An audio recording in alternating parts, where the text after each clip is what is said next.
You know it's super fly when Day Bar is opened. Hip-hop review, news, plus breaking new artists, pop culture, current events with an urban view of it. This is all things hip-hop, delivered raw, unpolitically correct, a fan's perspective, putting all artists in check. Dope content, current hot by remarkable men. Our thoughts, clearly. Welcome to Audio Theory.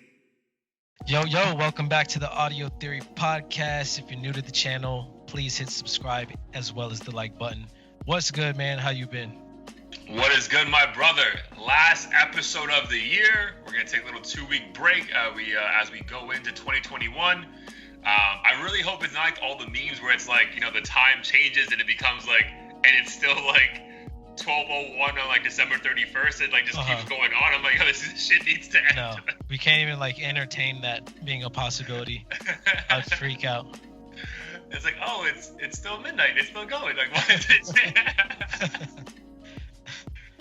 Oh man, things are good, bro. I'm heading to New York on Saturday. Dude, fucking going from 85 degrees and sunny to a blizzard just hit New York today. So I'm like, these niggas trying to ruin my fucking whole vacation, but it's gonna be good to be with family. How about you, man? Obviously, I don't want to. We're gonna talk about a bunch of things here, but obviously, to those who know you and know the show, obviously you went through some pretty big things over the week. So I'll give you the stage to just talk about that, and obviously I'll chime in when it's appropriate. For sure. Yeah. So this past week, my girlfriend and I, as well as her sister, went to a trip we had planned for Hawaii, just kind of a end of the year getaway. And the second night I was there, I got a pretty heartbreaking call from my younger brother, who let me know our older brother had passed.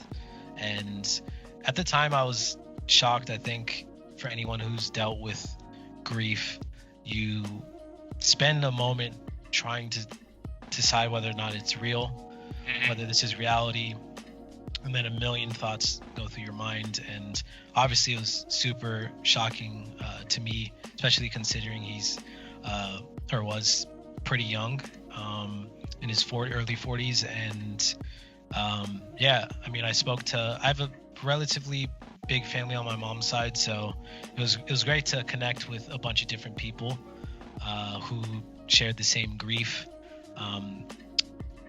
Being in Hawaii was a gift and a curse, just in the sense that obviously I wasn't there with my family, so that sucked. Like literally, my other brothers were there at the time. My uncle, who lives at my mom's place, as well as my mom, obviously. But at the same time, being in a place like that, I think had its benefits of just being like a very zen, non-chaotic place where everyone's friendly and kind of minding their own business. You could relax at the beach or in some like secluded mountainous type area and free your mind. So that was, I guess, made it somewhat more relieving, especially after speaking to my mom and her, kind of saying, use that time to free your mind and whatnot. But yeah, it was obviously tragic and sudden. He himself did have health complications throughout his life, self-medicated from time to time. And I think, obviously, when you do that over time, your body just says, hey, you can't necessarily continue to do this. And Sure. Shit happened. So it is what it is. But I have come to accept that this is life. Obviously, one day, not may pass, but will pass. We will. I will. Yeah, we all will. Yeah, hopefully it won't be some alien attack next year or some shit, but it's gonna happen. And I can only focus on the positive. I obviously still have several other brothers, so our relationship is hopefully gonna become stronger from this. And yes, I have great friends like you who have kept me afloat. So I think, if anything, that's the sort of like positive effect these wild experiences, even other shit that's happened in 2020, that helps make us stronger. And it's really, really hard to see that in the moment, but like I think I can already start to see those rewards from being able to connect with other people that are still here. So can only be thankful for that at this point. Yeah, man. Again, rest in peace to your brother, man. Like, obviously that was crazy. So I think you texted me like around 3 a.m. my time, so I didn't see it till I woke up to work out at 6:30. And dude, literally, like, I was like on the corner of my bed, and I just woke up, dude, sand in my eye, and then, bro, like, I literally just started looking around for like someone to come and like tell me it's not true. You know what I mean? Like, it's wild, bro. Like, literally, like, I read my phone, I was like, dude, for 5 seconds, I'm like, yo, someone just like tell me I'm asleep. You know what I mean? Like, I need to wake up. Yeah. So, bro, I felt for you. Obviously, dude, I mean, out of everyone, obviously, I love you like a brother to me. So obviously, felt for you. But your mom, bro, like, just so you know, she's been in my prayers like every night, because I don't think any parent should go through that. You know what I mean? That's like so for example, like, it's my grandma's 78th birthday today, and dude, that entire phone call was about her daughter not being here to wish her, right? So it's like no parent should have to deal with that, right? Because that's gonna fucking leave. Again, I know your mom has other kids, but I mean, you know, she gave birth to all these kids to have them like live a long life. At no point in her planning did she ever think she would have to, like, you know, say goodbye to one of them this way. So I definitely pray for her, bro. Like, this is gonna be a hard process for all of you. But yeah, man, this really exposes, you know, the good that's in the world too, man. Like, you're gonna have a lot of amazing people or a lot of connections that come out of this, that you probably didn't even know were that strong. You know what I mean? And then the other side of it, like we kind of were talking offline, there's gonna be people who were exposed, and it's like, damn, bro, like at my weakest moment, like, why the fuck weren't you there for me? And that happened to me, bro. Like, and again, I know other people grieve in a certain way. Like, for me, like when I lost my mom, some people didn't feel comfortable because they still had their parent, they just felt that, blah blah blah. But at the end of the day, like, you know, the true ones for you will be exposed. Yeah, dude, it's just tough, bro. It's a terrible thing, especially because we're so young and he's so young. But yeah, like I told you over the phone, bro, I would just say use this opportunity to just remember all the great things you still have going on in your life, and then, you know, trust God, bro, and like run to God and be like, yo, I don't know why you think it's okay to take my brother at 40, 41, but I trust that you wouldn't do this for no reason, kind of thing. You know what I mean? Yeah. I would highly recommend that because although I do think we're all like creators of our own destiny, we all manifest the life we want to have. I feel like there also was a plan in place the second we were born. Like, God knows when we're leaving this place, right? And it's our job, like, in between. I think the best line I ever heard was like, the day you're born to the day you die, like those dates, and you live your life in that little in-between dash, and you figure out what the fuck you're gonna do with the rest of your life. But like, God knows when it's starting, when it's ending.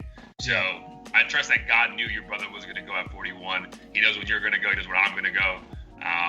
And it's just on us, bro. So yeah, I just hope you run with this, man. Like, embrace, you know, the grieving, embrace the wanting to be alone, embrace not wanting to talk to people on certain days. Like, dude, feel however the fuck you want to feel, bro. And don't let anyone tell you how you should and shouldn't be grieving, bro. Because that's, again, they're just saying that from a place of unknown, right? Like, if they were them, they would do it differently. It's like, bro, but you're not me. So like, dude, like, I don't want to fucking hear your opinion about like how I should and shouldn't be grieving, right? So yeah, man. But again, rest in peace to him. Salute to the family. Prayers always for the family. And you know, you got me, you got everyone, Sarah, like everyone here, you know, has your back 1,000%, bro. So no, you'll never be in this shit alone. Appreciate that. And I guess to lighten the mood for people who didn't know him, his name was Rasoe, but he went by Rasoe. Still not entirely sure how that nickname came about. It was just kind of something I always knew. Yeah. And he was really big into street art, so like graffiti. Yeah, graffiti. Okay. And he would tag, and I know some people like see that as vandalism, but there's a almost like cult-like community that really appreciates it. And major cities like LA and New York, that shit's huge. Yeah, you know, it was wild because I would have several people, like, when it would come up and I would be around, they'd be like, oh, like, I see his name all over LA and this and that. So like, even though he did love to like brag about his I guess level of clout like in the street art realm, I was like, oh shit, like he is actually known within that camp. And it was just dope to kind of think about that, because I don't know like anyone else really who has been really big on that sort of thing. And are some of his tags still up right now? Yeah, they're like all over the place. I can post one up on the YouTube channel.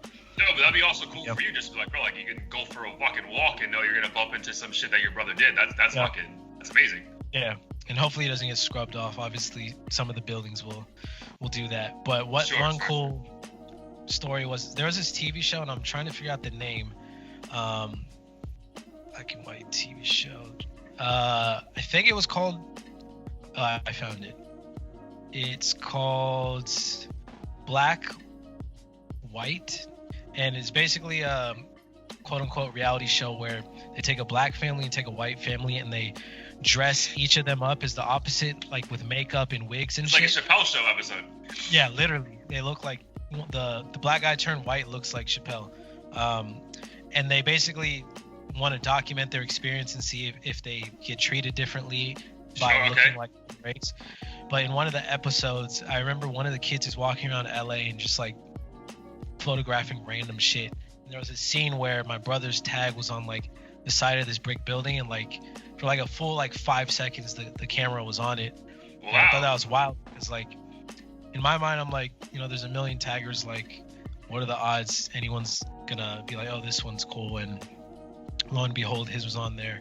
I think I like TiVo'd it, where I froze it and like showed him and shit, and he was all excited, and that's amazing, dude. Thought he was famous and shit, so that was cool.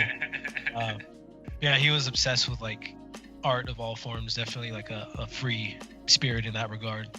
Yeah, dude, that's amazing, man. That's amazing that you have that. Yeah, I would definitely go for some walks if I were you, and just like, before they get, scrubbed out in the next however many years, if ever, take some fucking pictures next to that shit just so you have it. You know what I mean? What I also recommend to you, bro, this is not me telling you how to grieve, but I know what helps me, or at least that helped me in the beginning, is, bro, like, we're both very young, and obviously we've now experienced this. The memories you're gonna have of your brother are the freshest now.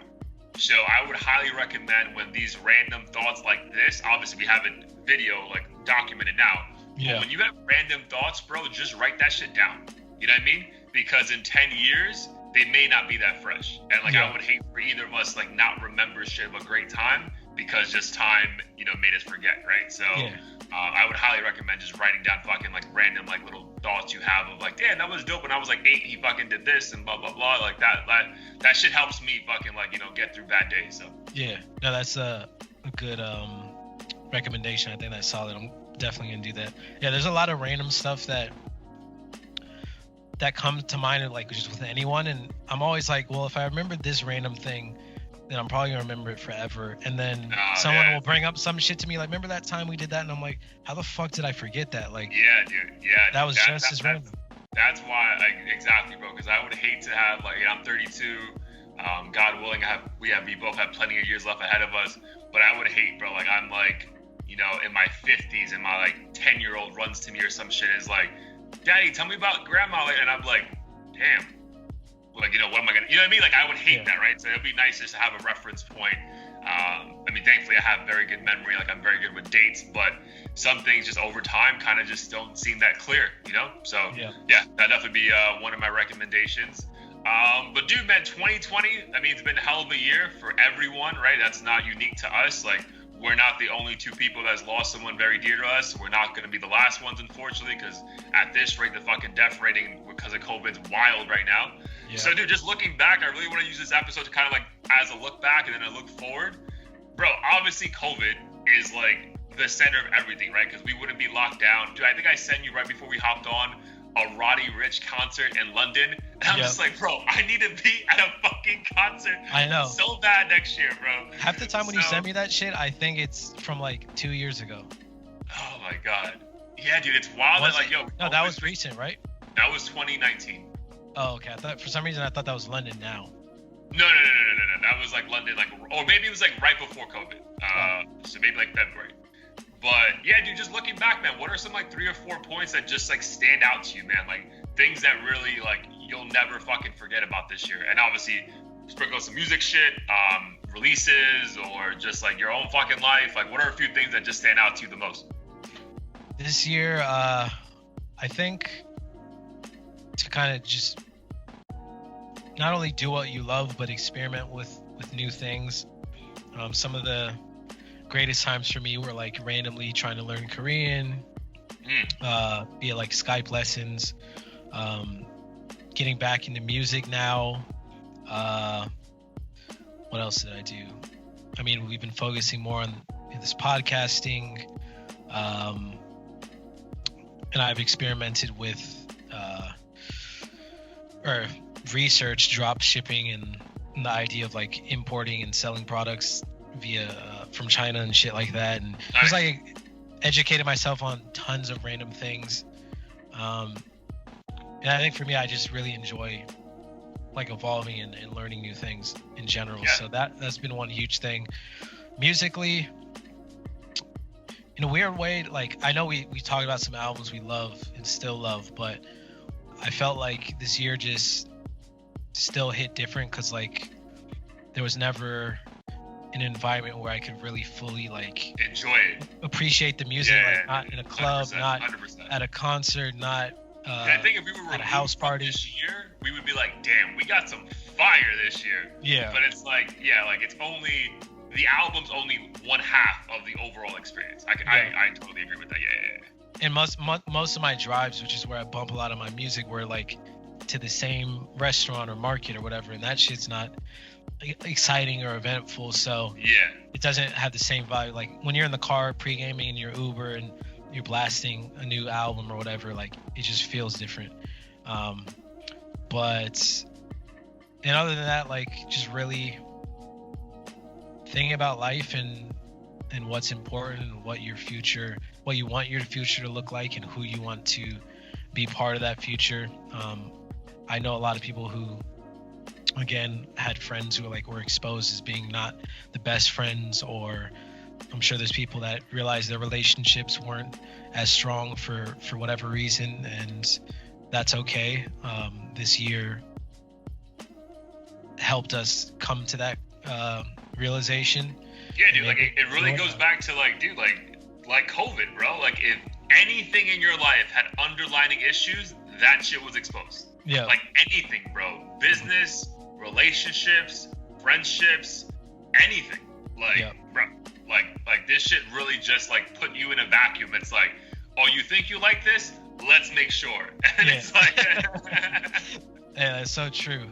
Yeah, essentially it just put a magnifying glass on every aspect of your life, and you had to decide whether you liked that shit or not and wanted to continue with it in 2021. And I'm sure a lot of people changed their tune on certain things, no matter how certain they thought they were. Like we were straight up zombies, and then this shit woke us up.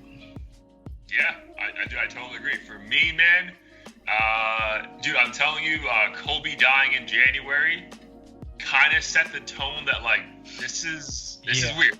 You know what I mean? This is not meant to happen, right? Obviously, again, back to my point earlier, I know that God has a plan for everything, but that happening kind of set a tone, damn. Because, bro, I remember vividly,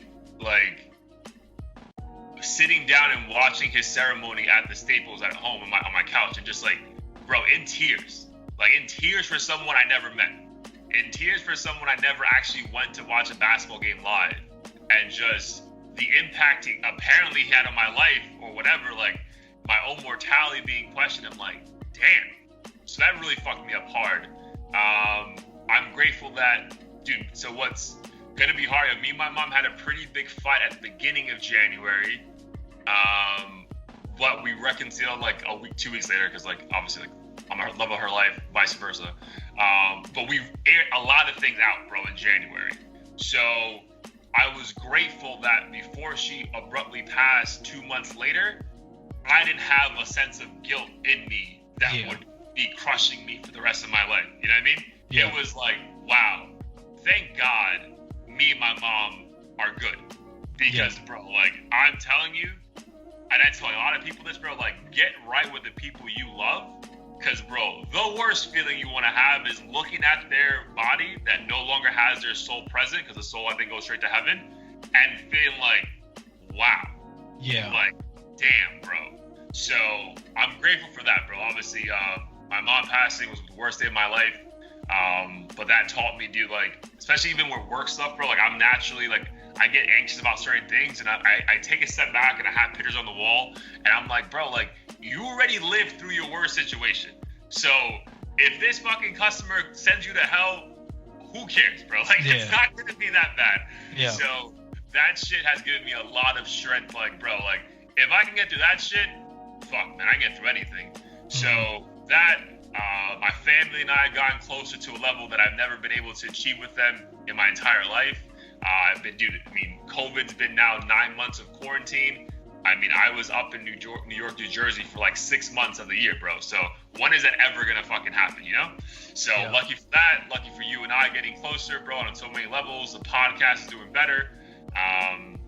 Bro, grateful I got a fucking house. Like, you know what I mean? That's fucking, you know, that's a fucking big move by me. Dude, lucky I got a fucking relationship that no longer, you know, I was able to be man enough to say this no longer serves me. And not be a victim of like, but I have to make it work, right? Because I know myself personally, I was that guy that's like, so us are all fine. I always see the good in people. So I'm like, but that comes at a consequence when that person's not being good to you. Yeah. So I'm grateful that I was able to finally open my eyes and be like, I can't do that anymore. And bro, like, honestly, like, I had therapy today, bro. She's like, how have you been? I'm like, yo, fucking phenomenal. You know what I mean? Like, yo, dead ass, bro. Like, dude, I've caught myself like just so happy, bro. Like happy. Like, yo, I've been like walking to the gym and like dancing and just like, bro, like life is so good right now. And then I caught myself for a moment like, damn, but like what's around the corner? And I'm like, is this like a tease? Yeah. And then I caught myself again though, and it's like, bro, like you can also just manifest more good things happening. You know what I mean? Like what's around the corner could be even better than what's happening right now. Yeah. So it's all those things, bro. Like, yeah, 2020 has like exposed so much. My favorite phrase about 2020 is it's a beautiful mess, bro. It's a beautiful mess. Like so many amazing things happened this year, but in the midst of that, there's a lot of fucking heartache, sadness, anxiety, depression that also happens, bro. It's just a fucking mess. But there's beauty in it, bro.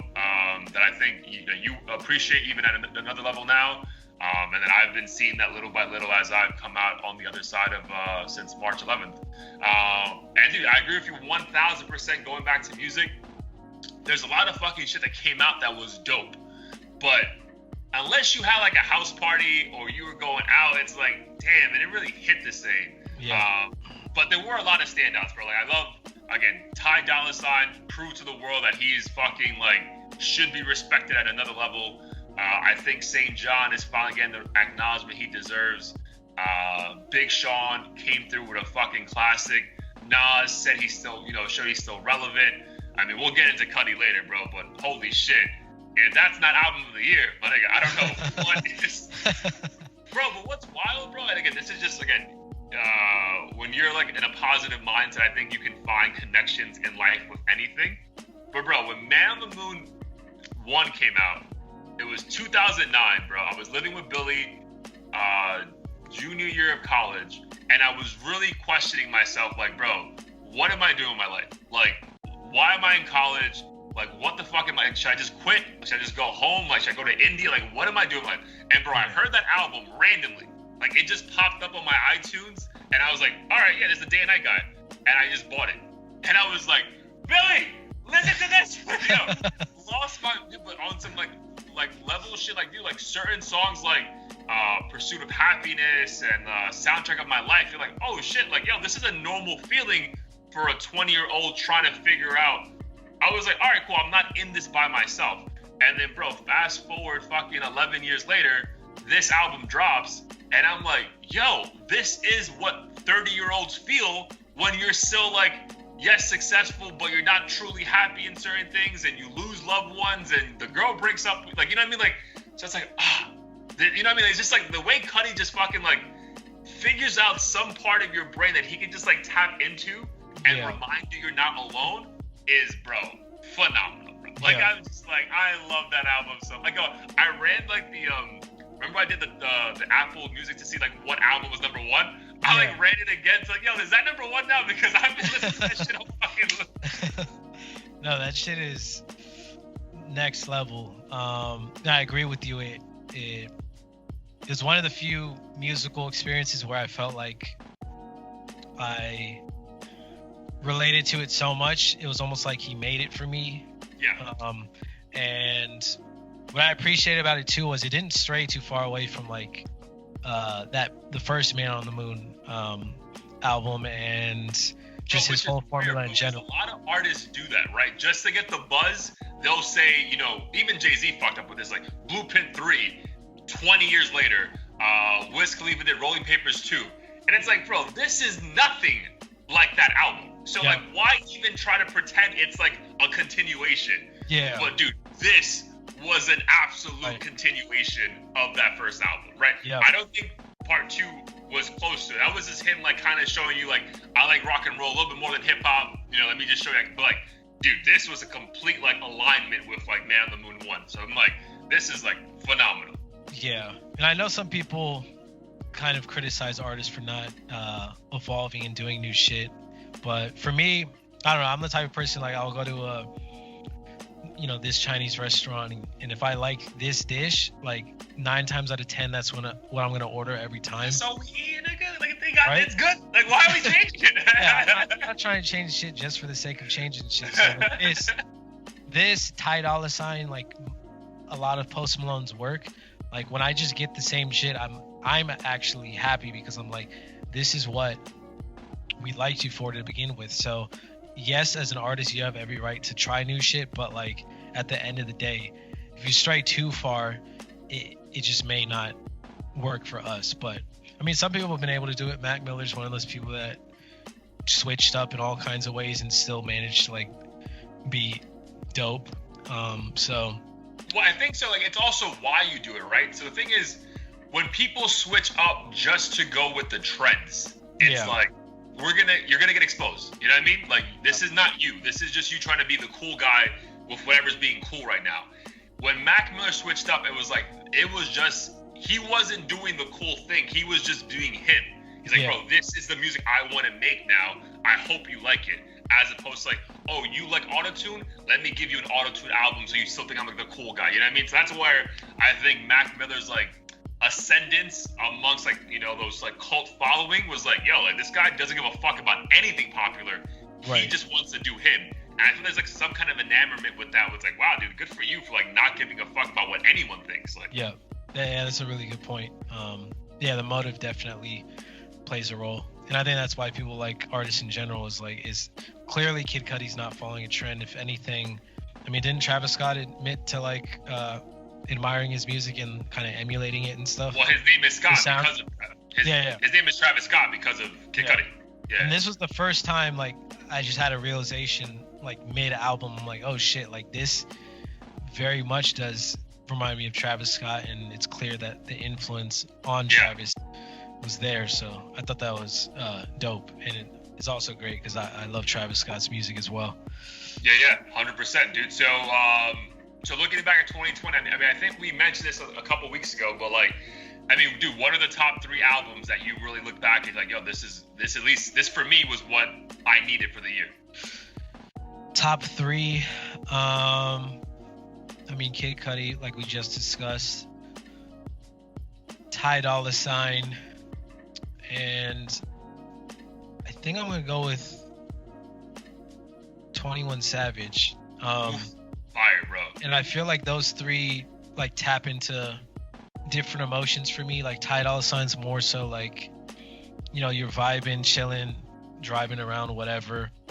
Kid Cudi's obviously more of like a reflective, like I'm in my feelings and like feel alone and want to relate to somebody who understands what I'm going through. And then 21 Savage is like the super ratchet, ignorant shit.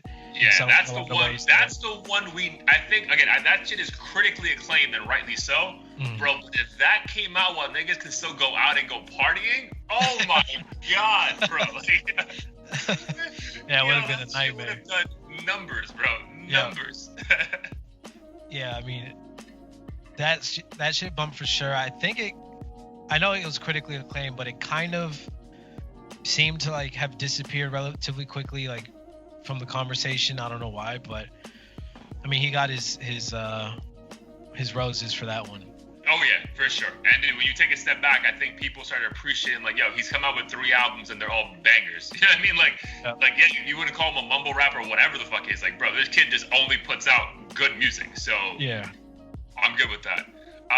Dude, for me, it may even be like a top 5, dude. So like no order, but like Kid Cudi is number 1. Like I don't know what the rest of it, but Cudi's number 1. Like that shit's not even close. I'm gonna go Mac Miller with Circles. I'm gonna go Mac Miller. I'm gonna go Amine, bro. Amine with Limbo. That shit hit me hard. I'm gonna go Pop Smoke. So that's 4. And then, dude, a toss up between St. John and 21. I'm gonna give the nod to 21. I'm gonna give the nod to St. John because I just like. I know it caught me at the right time for all those songs to hit me at a real level, right? So like where I say like 21's like my honorable, like that shit was fire, but like I'm not running and just like, you know, just like yeah. So it's like when the shit catches you exactly when you need it to catch you. That's what St. John's album did for me. So I'm gonna lean that way. Nice. No, those are good picks. We definitely had a lot of solid projects this year. I can't recall off the top of my head what 2019 was exactly like, but there may have been an influx of more albums then, but I feel like the quality ones we like this year were like very good, high quality. Yeah, and I wonder that has a lot to do with COVID. Like they're not worried about touring. They're like, yo, let's just fucking go in the studio and like if we put it out, it has to be fucking good, right? Yeah, probably. Because your honorable mentions like Lil Baby put out a fucking great project. Future had a good, there's like a lot of fucking good albums that we didn't mention like that did really fucking well. You know what I mean? Yeah, sure. Who do you think would be your overall MVP for the year and like an honorable mention for like MVP as well? That's a super tough one. Like, so I thought about this and I feel like it's like kind of, and it's for different reasons, but it's like the top 3 for MVP that come to mind are Lil Baby, Pop Smoke, and Travis Scott. The reason Travis Scott is in there is because of all the like power moves he's been making with McDonald's and I think he made close like $100 million just in endorsements this year. Mm-hmm. He did the Fortnite thing. I'm pretty sure did a couple other things recently and has just been making move after move. Yeah, the PS5 thing, just getting in his bag. And fucking Pop Smoke, even though he's not here, unfortunately, some of the memes we've been sharing and everything else, like his voice just seems to be everywhere and people are still fucking with his shit and influenced by his previous work. And I feel like although he passed, and it was pretty early on too, dude, right? February, bro. February. Yeah. Like in my mind, I'm like, this shit happened maybe 3-4 months ago, but it happened way back then, and I still feel like he's almost like here, making music still. So I think that's why I wanted to include him. And then Lil Baby, I honestly don't listen to a ton of his music, but I think if anything, that kind of made me feel his presence within the industry, because people have brought him up with the Grammys, and then he made that one video talking about brutality and everything, and he's just been part of the conversation increasingly, and I feel like he definitely did his thing and made power moves to a point where he's like considered within the ranks of like Future and all those guys, which is pretty wild to think about. Pretty wild how quickly, bro. Mm-hmm. Yeah. And not MVP, but runner up. Even though like we weren't necessarily, we didn't feel like his album necessarily lived up to our original expectations. I think Jack Harlow somehow like just skyrocketed to the top.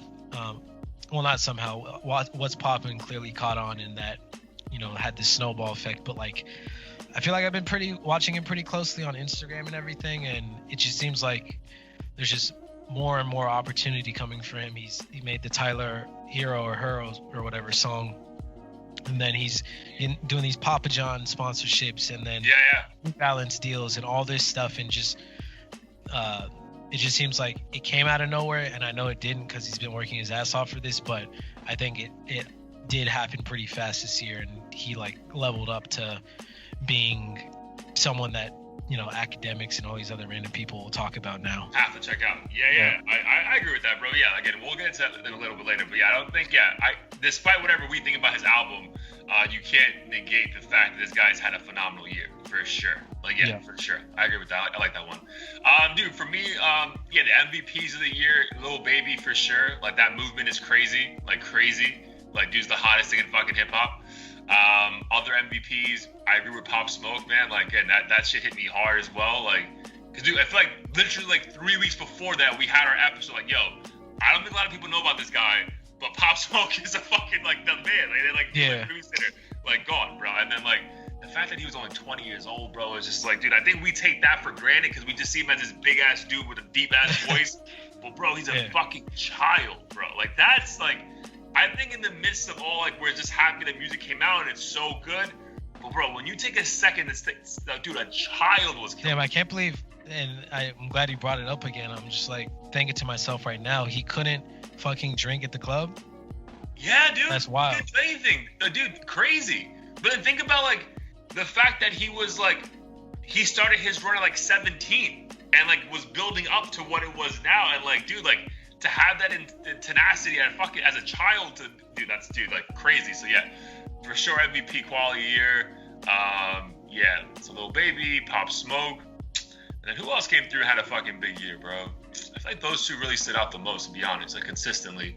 And then, dude, honorable mention, I really like Lil Durk, bro. Like, Lil Durk, although, like, his album was solid and, like, well-respected, bro, like, that look on that fucking, Laugh Now, Cry Later. Yeah. Yo, like, that was a big about moment that. for him, bro. Yeah. Like, that was a massive moment because you were literally on the biggest song of the year with the biggest artist ever. Yeah. And, like, that's a good look, bro. And he's been on all the, he was on the Nas album. He's on a couple of songs with Nav. Like, yo, that's a good look. So I think honorable mention, like, that, like, up and coming artist who's gonna, like, really, like, hopefully keep blossoming. I think Lil Durk showed out this year. Yeah, I definitely agree with that. And I don't know how he slipped my mind, but ever since that feature, I was like, this dude has that was almost like an initiation to, like, the next tier of rappers or whatever. Yeah. And doesn't really, it's not even just once you get a Drake co-sign, like, you're a god, because I mean, he's done that with the Block Boy Jay or whatever. And but so this, I think yes, though, but it's the other way around, though. If you get a Drake feature, it should help your song. Yeah. If Drake puts you on his shit, that's a co-sign that's like, whoa. Yeah. Because Drake don't need no features. So it's like the fact that he's like, yo, you're gonna be on my shit, that was a pretty legit, like, wow, this is my stamp of approval for sure. Yeah. And it also helped, in my opinion, I think he had the best moment in that song. So a lot of times these artists like Drake or whatever will feature people and they don't live up to hype. Yeah. Yeah, I still don't understand what that was, but I remember when. Wait, his album never came out yet, huh? It's coming out on Christmas. They said it's coming out on Christmas. A whole lot of red. I'm actually very curious about that. But yeah, like when Jay-Z featured J. Cole on his album on that song, A Star Is Born or whatever. Huh? I thought J. Cole outshined on that song, and I think those moments I think that moment helped define him in a lot of ways. Same with Durk. So excited to see how things pan out in 2021. Yeah, for sure. I think he's next up, bro. Even though he's pretty up right there. All right, man. So what about some flops of the year? Some things that we thought or you thought would be like, yo, this is gonna be a slapper, or even an event that you're like, this is gonna be fucking great, and wow, this was fucking disappointing. Like, so 1,000% Tekashi 6ix9ine. Yeah, I know we never really gave too much of a shit about, like, the politics around what happened and stuff. We were just like curious if the music was going to be good and if he was going to survive making music, considering he doesn't have like 1,000 Bloods to co-sign him. And I thought his initial rollout was genius and impeccable, but after the second, third song, I'm like, I came to the realization he's not going to be able to do this forever. No. And initially I was like, oh, like, he's breaking IG stream records and making a super dope first video and all this. I'm like, oh, the quality's still there and all this shit. And then it's like, all right, every video is just like him screaming with a bunch of twerking asses in the background. Yeah. And it's not fun anymore. Like at all. Like at all. So I think that hands down is like a massive disappointment and flop. I don't know if I know other people flopped, but like I can't really pinpoint if anything was a major setback or letdown for a specific artist. They may have not done as well as they expected, but I don't know if anything too crazy. Does anything come to mind for you? I'm gonna say, dude. So a couple things. So I agree with the Tekashi thing. I'm gonna say the Grammys flopped with the Weeknd disaster. Like that was a huge moment. I think where like everyone's universal. Like, are you fucking retarded? Like, are you crazy? Like, yeah. So I think the Grammys flopped. As far as artists, I think Nav got exposed. I think people were really like, bro, this is just who you are. Like, you're not that good. You know what I mean? Like, we support you because you're like the Indian guy doing it, but like, you're not that good. So I think Nav got exposed because like he tried to make a big deal about that album, and it was just like, dude, no one really cares about this shit. Who else kind of flopped? I don't know, dude. Like, obviously, I don't think it flopped, but I just thought, I mean, maybe it's just bad timing because COVID happened right after. I get that Lil Uzi Vert did crazy numbers, but no one's really talking about that album anymore. You know what I mean? Like, No one's really talking about, Eternal Take or whatever the fuck it was. So I'm not gonna say it's a flop, but on the levels of things that I thought would be fucking monumental and moving forward, I think that felt kind of like Yeah, I think he has the same, like, literally nearly identical cult following as Playboy Cardi, and I'm beginning to wonder, like, if it's really about the music or is it like just this rock star persona thing that people are latching onto, and it's not like getting streamed by casual fans, hardcore fans, and it's just like there to be there. I always thought Uzi was definitely talented, but I'm just yeah, dude. I love Rager too, bro. That's my shit. Like that album's my shit. Yeah, he's fine. And then as far as moments, bro, like as far as like that flop, dude, like obviously COVID's a fucking flop. America's a fucking flop. This is 2020. The whole fucking election was a fucking flop. Like, I almost forgot about that when we were talking about 2020. I was like, how did I forget the election and BLM and defund the police, all this shit? Obviously that movement was needed. But as far as America as a whole, bro, an L. Like, America took the biggest fucking L this year. Thankfully, today, I think, or yesterday, Biden got fucking officially, like, inaugurated as, not inaugurated, but, like, everyone confirmed, like, all right, he won. When Mitch McConnell confirmed it, like, when McConnell says that, it's like, all right, bro, like, Trump, like, I can't have your back forever. Like, this shit's a wrap. So, but yeah, dude, America's a flop. Our handling of COVID's a fucking flop. Being locked down, flop. You know what I mean? Like, shit just fucking, like, so many fucking L's. We're taking this year, but it is what it is, bro. We're still here. We're still, like, doing our thing. But yeah, definitely a lot of, like, fucking floppable moments in 2020. For sure. We can only hope that we bounce back come 2021. But I'm sure, I don't want to, like, I think so much shit has happened this year that some of it still might bleed into 2021. Oh, so 100%, I think we should definitely be prepared. And I'm sure there will be memes about it, talking about how, someone did a typo with the 1 or some shit, and it's really supposed to be a 0 because we're doing the same shit. But I think at the end of the day, time is still moving in, this linear direction or whatever, and inevitably at some point it's gonna be like, all right, pretty much all the bullshit has been filtered out. Yeah, dude. And I again, not going to concerts, flop. But I'm sure shit like that we'll start getting back. Like, slowly but surely, dude, the vaccine's out. People are already taking it. You know what I mean? So I think slowly but surely, you and I will be at a concert together at some point in 2021. I feel very confident about that. Yeah. So again, if that's happening, take a step back, that means a lot of other things are happening that life should be good. You know what I mean? Yeah. So I feel pretty good about that. So before we go into like what we look at next year, a couple of things did happen in the news that, I mean, kind of gives you hope for what may happen in the future. So Bobby Shmurda's partner that got released from jail? Yeah, he's part of the GS9 crew. Okay. He's basically his right-hand man. I believe Bobby Shmurda took some sort of deal in order to make sure Rowdy Rebel didn't get more time.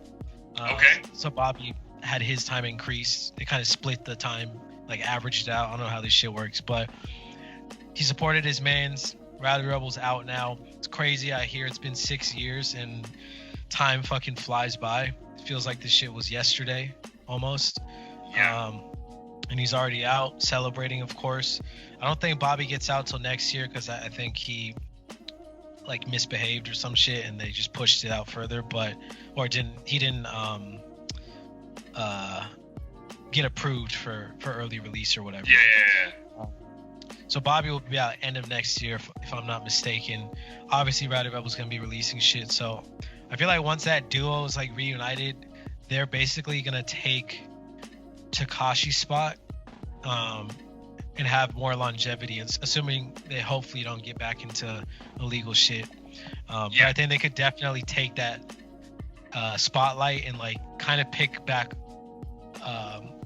off from where Pop Smoke left off and kind of own New York in a way. Bro, because you just don't know what kind of music they're gonna come out with, bro. Because like obviously it's positive news to get him released. Hopefully that means Bobby's coming home soon. So that's something else to look forward to next year.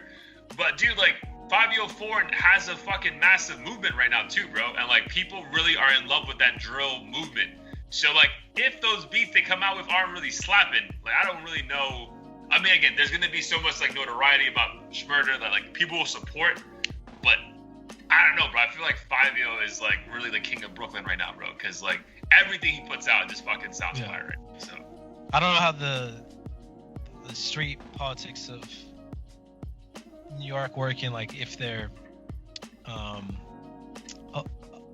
allies, but I feel like if that is the case, then 5-0 will kind of take them under his wing and have them do those Pop Smoke type beats and that's all that, right the now. drill beats. I can see them easily tapping into that. It's kind of like the easiest way to seamlessly get back into the game and everything.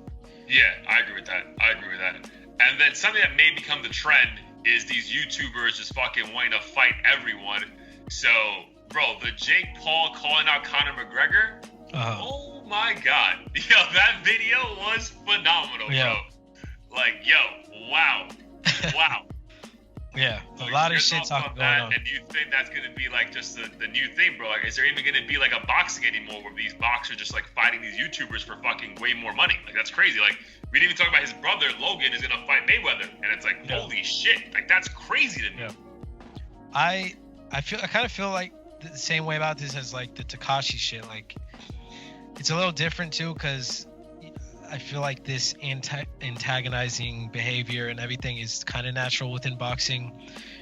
But when you see it coming from a YouTuber, a lot of people are like, yo, this motherfucker's soft as fuck. Like, he's not, he got one fight with this athlete KO'd, but, you know, he's really not about that life and he's taking it too far and getting cocky and he's going to get laid out. At least he's backing it up, though, bro. Like, he's going to be in the ring. You know what I mean? It's one thing that Tekashi, like, Tekashi's talking shit, but it's like, bro, you can't rap like him. Like, what are you comparing yourself to?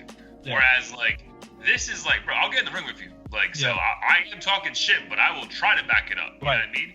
So that's why I know a lot of people hate Jake Paul, but maybe I'm one of the few who's kind of like, well, shit, if most people wouldn't get in the ring with Conor McGregor, and he's literally, of course, he's going to get paid to do it if it works out, but he's literally willing to have his fucking body demolished just because he wants to prove himself. And if that's the case, fuck, let him go in for make money doing it too. I think the Logan Paul one's even more impressive, bro. Oh, hell yeah.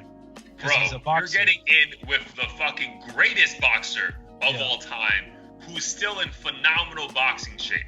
Yeah. Like, That's crazy. I know he's mad. Yo, he's way taller than Mayweather, but still, bro.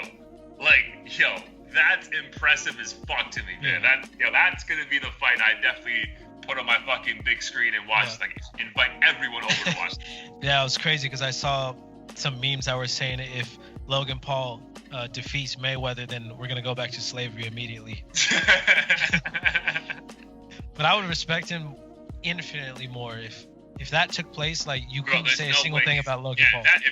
For sure. But there's no way that happens, bro. Like, dude, like, I would be genuinely mad. Like, bro, I'd be mad. Like, yo, Mayweather, why would you risk your perfect record to lose to a fucking YouTuber? You'd have to kill yourself, basically. Bro, that'd be the end of it. He would be on suicide watch, bro. Because, oh my God. Yeah, that'd be bad, bro. That'd be fucking bad. But yeah, I'm excited for that, bro. Those are definitely a fight that I'm looking forward to in 2021 heavy. Like, yo, February 20th, I think it is. Like, yo, that's gonna be. Oh shit, that's quick. That's right around the corner. Quick, bro. Yo, those numbers are gonna be nuts. Like, everyone is logging in to watch that shit. Like, the $50, everyone's paying that shit. Like, wow, they're gonna make fucking bank, bro. So that one's solidified, and the Conor McGregor one he's still. Conor McGregor until that one. Yeah. Okay. Yeah. Well, remember, so Jake just literally called out everyone, bro. He called out Kanye West. He rolled up on some dude in fucking LA yesterday. Like, he's calling out anyone. And okay, that's your play. You have to. Like, bro, I'm gonna call out everyone popular. Let's see who's pussy. Fight me. You know. So, like, he has to. I get it. But the Conor McGregor is not confirmed yet, bro. But he said some wild shit. He's like, yo, I bet you jerk off because you don't want to fuck your ugly ass wife. I was like, wow, I did not hear that shit. You didn't hear that? Bro, you've probably been sitting around jerking off so much because you don't want to fuck that whore of your wife. Like, I was like. So I saw that he was like he unfollowed everyone and started following his wife. I think I may have seen the 4 out of 10 thing. And again, I don't know, like, the sort of banter that takes place between boxers and how level. Yo, it's never that, bro. It's never that. Yeah. And when I saw, like, all this shit, I'm like, yo, he took it to a level where I feel like Conor McGregor might straight up be trying to kill this motherfucker at this point. You would think so, bro, because that was some Irish mafia wild shit. I was like, that man don't give a fuck. Yeah. So yeah, I'm looking forward to that. What else am I looking forward to next year? Dude, so who do you think's gonna come out of this year and, like, be set up for, like, a takeover next year, music wise? Takeover, shit. I really feel like St. John and Jack Harlow are gonna continue their momentum. I don't think they'll reach, like, little baby heights where, like, every fucking where you turn, you know, someone's trying to feature them and shit. But I think they'll be in the mix, like, as much as, I don't know, kind of DaBaby-ish potentially.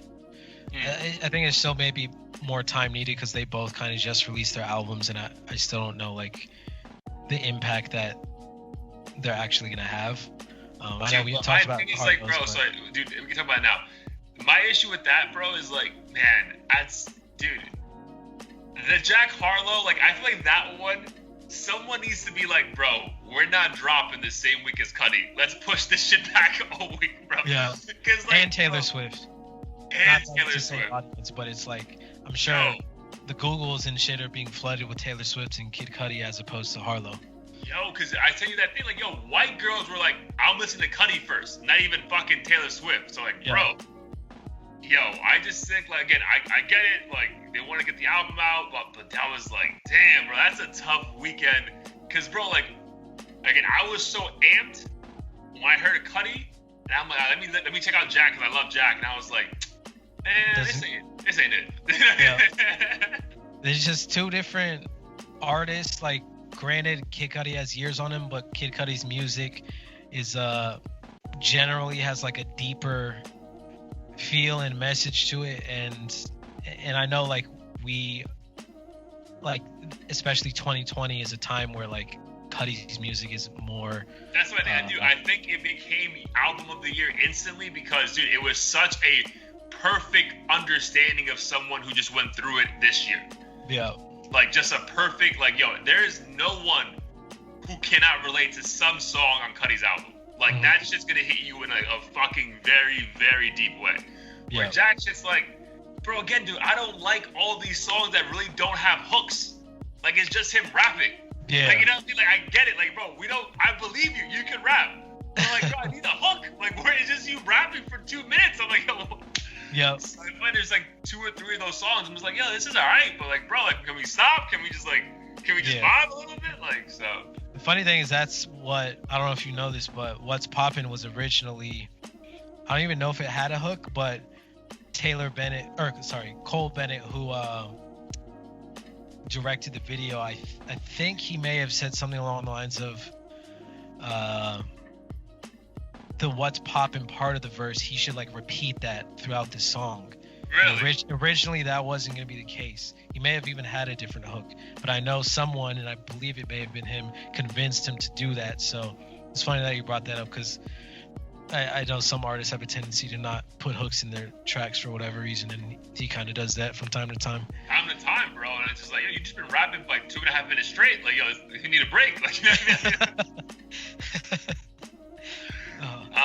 Dude, for me, I'm gonna still hold that hope. I was wrong in 2020, but I just think the pandemic made him take a step back and really not give a fuck.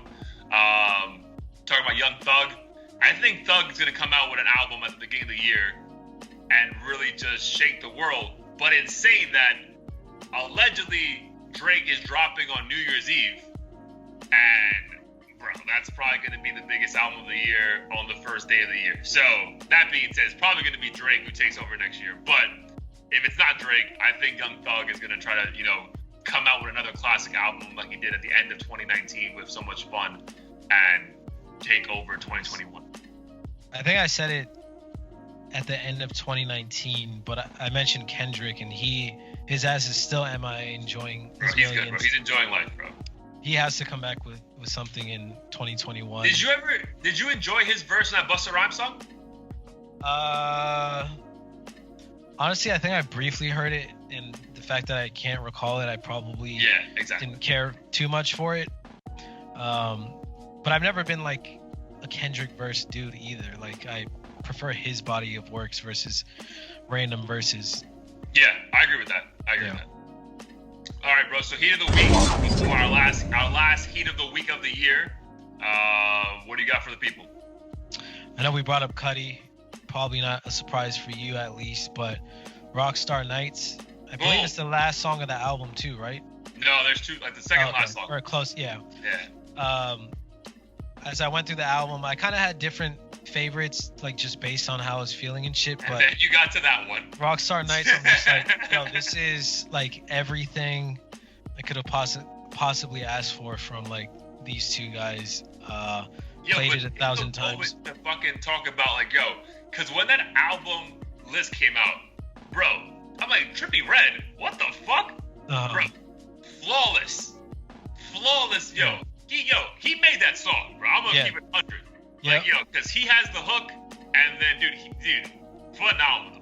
Like, just like, holy shit. Like, that made me really think, like, Trippie Redd really is a fucking artist. Like, because that is like, you have to be on some kind of artistic vibe to even come close to competing with Kid Cudi on his own kind of beats, and that was impressive. Yeah, super impressive. And that's why the more as time goes on, like I look at these artists and I'm like, the whole mumble rapper box that people put these artists in is premature a lot of times. It's so unfair.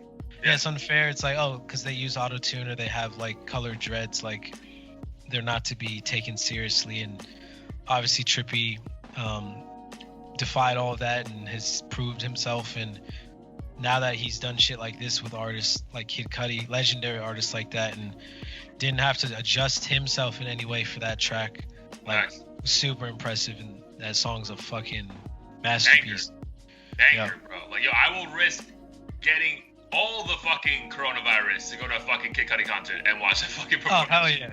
If somebody was like, we're going to like the depths of Trump Town or some shit. Yeah. It's no mask whatsoever. Where's my MAGA hat? Like, that's fucking right. For sure.